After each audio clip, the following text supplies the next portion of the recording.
ସମସ୍ତଙ୍କୁ ମୋ ପ୍ରିୟ ଭାଇ ଭଉଣୀମାନଙ୍କୁ ସମସ୍ତଙ୍କୁ ପ୍ରେଜ୍ ଦ ଲର୍ଡ। ଆଜିର ନୂତନ ଦିନ ପାଇଁ ପ୍ରଭୁ ପୁଣି ଆଉ ଥରେ ଆମମାନଙ୍କୁ ନୂତନ ଜୀବନ ଦେଇଥିବା ହେତୁ ପ୍ରଭୁକୁ ଆମେ ଧନ୍ୟବାଦ ଦେବା। ପୁଣି ଆସନ୍ତୁ ଆଜିର ସକାଳ ସମୟରେ ଏଭ୍ରି ପୁସ୍ତକ ତାର 6 ପାଠ କରିବା। ଆସନ୍ତୁ ଦେଖିବା। ସେମାନେ ଯଦି ଧର୍ମଭ୍ରଷ୍ଟ ହୁଅନ୍ତି ତାହାହେଲେ ମନ ପରିବର୍ତ୍ତନ ନିମନ୍ତେ ସେମାନଙ୍କୁ ପୁନର୍ବାର ନୂତନ କରାଇବା ଅସାଧ୍ୟ।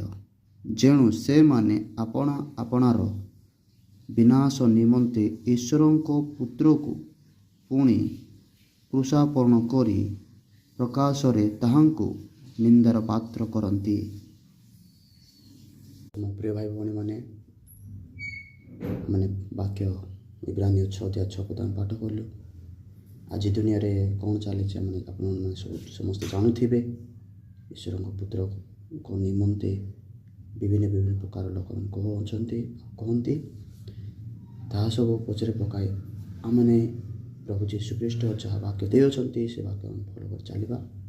ସେ ବାକ୍ୟ ଅନୁସାରେ ଆମମାନେ ଜୀବନଯାପନ କାଟିବା, ବିଶ୍ୱାସରେ ପଡ଼ିବା। କୃପୟା ଏ ବାକ୍ୟକୁ ପୁଣି ଭଉଣୀମାନଙ୍କୁ ବୁଝାନ୍ତୁ। ଧନ୍ୟବାଦ। ପ୍ରେଜ୍ ଦ ଲର୍ଡ। ମୋ ପାଇଁ ପ୍ରାର୍ଥନା କରିବେ ସମସ୍ତେ, ଯେପରିକି ସୁନ୍ଦର ପବିତ୍ର ବାକ୍ୟ ଆପଣମାନଙ୍କ ନିମନ୍ତେ ମୁଁ ଆଣିପାରିବି।